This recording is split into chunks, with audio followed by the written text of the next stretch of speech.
This is the story of John the Baptist, a prophet who wouldn't back down. He'd been called by God to be a messenger, a voice crying out in the wilderness, calling people back to the purity and truth of the earlier prophets. He'd accepted this call despite his royal lineage, choosing instead to live a life of austerity, donning rough clothing, subsisting on simple food, and spending long periods alone in the wilderness, praying and reflecting. He ate locusts and dipped his bread in honey.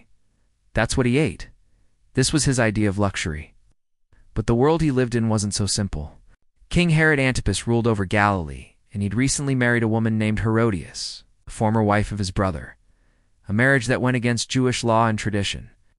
During one of his sermons, he called out King Herod, confronting him about his unlawful marriage and demanding that he repent.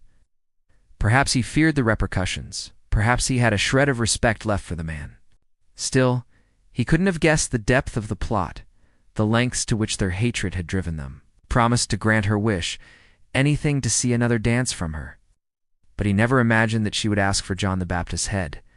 He tried to go back on his word, realizing the gravity of what he had promised, but it was too late. The damage was done. Whatever the reason, John continued to speak out, undeterred by the danger that lurked around every corner. The king was furious.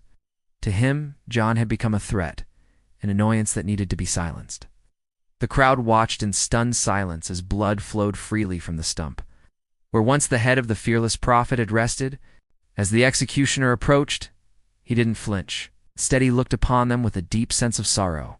Not for himself, his mother, Elizabeth, was miraculously granted a son in old age, a testament to the power of faith and the will of Allah. His story serves as a guiding light, reminding us to remain steadfast in our obedience to God, no matter the trials and tribulations we may face. But for the misguided souls that had lost their way, but John, guided by his faith, refused to back down. He knew that his message was from God, and he was compelled to deliver it, no matter the cost. Yet this silence was soon replaced by a new surge of hope. For John's spirit lived on, carried by those who believed in his message, sustained by the memory of his unwavering courage. May his story continue to inspire generations to come, urging us to remain steadfast in the face of challenges, to speak up against injustice, and to remain true to our beliefs, no matter the cost. You can imagine the scandal. It created a stir throughout the land. And then came John the Baptist, the fearless messenger of God who wasn't afraid to speak truth to power. The king wanted John dead, but he couldn't bring himself to order his execution. But there was one person who bore a deeper resentment, a hatred that burned hotter than the sun: Herodias. The once scorned woman now held the king's heart in her hand, and she was ready to play a deadly game. What she did next was pure genius. Salome danced before John the Baptist, captivating him with her performance. And when he applauded, she took it as a sign of approval. Then she made a request, a seemingly innocent wish to behead John the Baptist and bring him to her on a platter. Imagine the shock on John's face, the gravity of her request hitting him like a ton of bricks. She was scheming and manipulative, and she knew exactly how to get under John's skin.